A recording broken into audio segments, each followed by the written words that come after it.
Il n'avait plus le choix. Bonjour Venance Conan. Bonjour. Merci de passer par le journal de TV5 Monde. Vous êtes depuis quelques jours seulement à Paris et vous avez fui la Côte d'Ivoire. Pourquoi ? Parce que ma vie était en danger. Pourquoi elle était en danger ? Un jour, on m'a informé que le SECOS, qui est une espèce de milice au service de M. Laurent Gbagbo, qui procède aux enlèvements et aux assassinats, était passé à mon ancien domicile. J'avais eu la bonne idée de déménager quelques mois avant, et donc beaucoup de gens ne savaient pas que j'allais déménager. Quand j'ai compris ça, et quand je connais ce qu'ils ont fait dans le passé, j'ai compris que si je restais à Abidjan, j'étais un homme mort. Est-ce que ça veut dire qu'il y a une liste aujourd'hui de personnalités en Côte d'Ivoire qui sont menacées justement par cette milice de Laurent Gbagbo ? Il semble. J'en avais entendu parler avant que je ne reçoive cette visite-là. On m'avait dit qu'il y avait effectivement une liste. Je ne savais pas qui j'y étais, bien que je soupçonnais que je pouvais y être. Mais quand j'ai reçu cette visite, j'ai compris que c'était pas une rumeur, que c'était vrai. Comment se sont passés ces quelques jours de clandestinité ? Bon, quand j'ai entendu ça, je me suis caché. J'ai déménagé encore. J'ai été chez quelqu'un qui m'a protégé. Et puis des amis m'ont aidé à passer de l'autre côté. Heureusement, la Côte d'Ivoire est coupée en deux. Et la partie occupée par les forces nouvelles est pour le moment une zone sécurisée.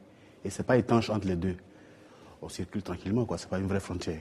Et comment vous avez fait ensuite pour fuir après Bouaké ? De Bouaké, j'ai regagné Ouagadougou. Et de Ouagadougou, j'ai pris un avion pour Paris. C'est quelle ampleur le choc tout d'un coup de devoir quitter son pays et de devoir se réfugier dans un autre ? C'est quelque chose d'étrange parce que je ne m'imaginais pas en train de quitter la Côte d'Ivoire à ce moment-là. Je ne m'imaginais pas en train de venir ici, et surtout dans ces conditions. Il fallait tout arranger, chercher les moyens, et puis on se pose la question, si j'arrive là-bas, je vis comment ? Et ça, c'était quelque chose d'assez étrange. Et vos proches restés au pays, est-ce qu'ils craignent quelque chose ? Ils sont en sécurité, heureusement. Enfin, je crois, je touche du bois, je crois qu'ils sont en sécurité. Vous êtes passé à l'écriture, puisque vous êtes journaliste au départ, vous êtes passé à l'écriture de romans. Depuis 2003, vous avez publié 7 ouvrages. Votre prochain s'appelle Chronique afro-sarcastique. Il est publié aux éditions Fabre. Il est sorti en Suisse la semaine passée. Il sort cette semaine en France. Vous y dressez un bilan du continent africain où, on va dire, tout le monde mange, si on peut passer cette expression-là. Les Noirs, les Blancs, les Français, les Africains, les dirigeants, leurs fils successeurs.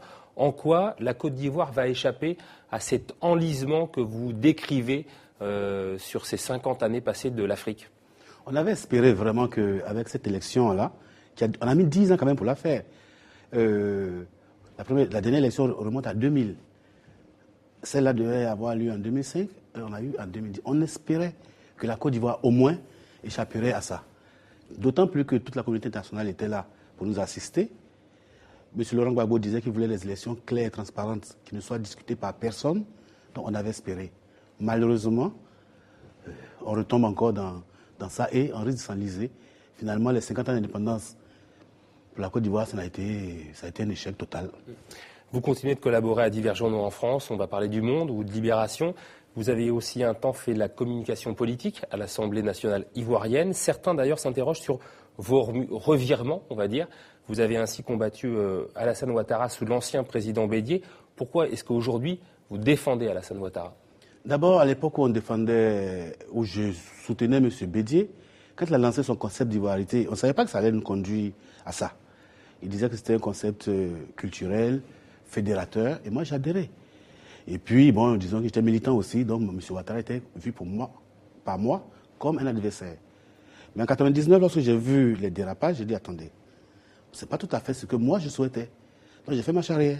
J'ai même démissionné le fraternité matin, et c'est à ce moment que j'ai obtenu le poste de chef du service communication de l'Assemblée. Et puis j'ai vu mon pays aller à la dérive, coup d'État en 1999, rébellion en 2002, etc. J'ai vu les dégâts de cette histoire-là. J'ai dit, on ne peut pas. Donc moi, j'ai d'abord pris mes distances par rapport à l'ivoirité. Et puis, à cette élection-là, c'était 2 programmes. Il y avait M. Gbagbo, on avait son bilan, une école totalement saccagée, une économie en ruine, les mœurs totalement dévoyées. Et puis, il y avait le programme de M. Ouattara, qui me semblait à même de réconcilier les Ivoiriens et de les remettre au travail. Donc, j'ai soutenu M. Ouattara. Quelles sont aujourd'hui les minorités qui subissent le plus ce concept d'ivoirité qui est toujours prôné par Laurent Gbagbo ? C'est le Nord, c'est les populations du Nord qui sont accusées d'être des Ivoiriens pas tout à fait comme les autres, ou de ne pas être totalement Ivoiriens. Et aujourd'hui, c'est les personnes qu'on tue le plus à Abidjan, c'est les populations du Nord. Mais c'est un discours d'extrême droite, on peut appeler ça comme ça ? Totalement. Quand vous voyez les affiches de campagne de M. Gbagbo, il se présentait comme le candidat 100% pour la Côte d'Ivoire. Mais 100% pour la Côte d'Ivoire, on peut l'entendre très rapidement, 100% ivoirien. Par opposition à M. Ouattara qui est accusé de ne pas être totalement ivoirien. Et ce discours-là est dangereux. Et là, on est en train de le mettre en application. Est-ce que ça veut dire que Laurent Gbagbo souhaiterait une division de la Côte d'Ivoire? Je crois que c'est son rêve. En 2002, il a dit qu'il contrôlait la Côte d'Ivoire utile par rapport au Nord qu'il trouvait inutile. Et je pense que si on pouvait arriver à un tel schéma, il en serait heureux. Mais nous, Ivoiriens, on ne le laissera jamais faire ça. Alors, quelle solution vous envisagez, vous voyez-vous, pour sortir de cette situation complètement kafkaïenne? C'est quoi? C'est la guerre? C'est la diplomatie? Non, la guerre, c'est vraiment le dernier moyen qu'on puisse souhaiter. Je pense que les sanctions, il faut qu'on continue. Là, il vient de perdre le pouvoir à la BCEAO. Son homme qui était là-bas a été démissionné. C'est la banque ouest-africaine dont le gouverneur a été démissionné par les États ouest-africains. Exactement, c'est notre banque centrale pour tous les pays de la zone franc. Et c'est déjà quelque chose. Je ne sais pas s'il pourra payer ses fonctionnaires. Et puis on dit qu'il a sorti plusieurs centaines de millions d'euros. Donc est-ce que finalement, ce n'est pas un coup d'épée dans l'eau? Il pourra peut-être les payer 1 mois, 2 mois, mais il y a la durée. Et puis les entreprises ne travaillent plus. Il n'y a plus d'argent qui rentre, il n'y a plus d'impôts. Et l'économie est totalement par terre. Là. Je pense que ça pourra aller. Mais si, enfin, au bout de tout cela, il ne veut pas, il faudra envisager le moyen extrême qui est la force. Le résultat de la présidentielle ivoirienne, donc validé par l'ONU, dit 54% à Alassane Ouattara, 45% à Gbagbo. Que représentent les partisans de Laurent Gbagbo que l'on voit dans nos médias occidentaux aujourd'hui?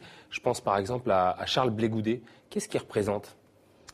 C'est vrai que Gbagbo a 45% des voix des Ivoiriens, c'est pas peu, ça il faut le reconnaître. Et à Abidjan, c'est Gbagbo qui a gagné. Mais il y a le groupe de Blé Goudé qui est assez minoritaire. Sauf que c'est eux qui se font entendre. Quand ils organisent des meetings, on les transporte en bus, on leur donne de l'argent, tandis que lorsque les partisans de M. Ouattara veulent manifester, on les tue. Aujourd'hui, on parle de près de 300 morts, on parle de charniers. On a mis un couvre-feu à Boboga, le quartier qui a voté majoritairement pour M. Ouattara. C'est ça la différence. Blé Goudé et ces jeunes patriotes ont les moyens de se faire entendre, ont les moyens de faire du bruit, ont les moyens de faire du mal aussi. C'est eux qu'on voit ici. Vous avez une seule envie, j'imagine, c'est rentrer en Côte d'Ivoire? Ah, bien sûr. Le plus tôt possible? Le plus tôt possible. J'espère ne pas être en exil. Venance Conan, on va se quitter avec cette citation. La politique est plus dangereuse que la guerre, car à la guerre, on peut être tué qu'une seule fois. En revanche, en politique, on peut être tué plusieurs fois. Et c'était de Winston Churchill, l'ancien Premier ministre anglais. Merci beaucoup, Venance Conan, d'être passé par le journal de TV5 Monde. C'est moi qui vous remercie.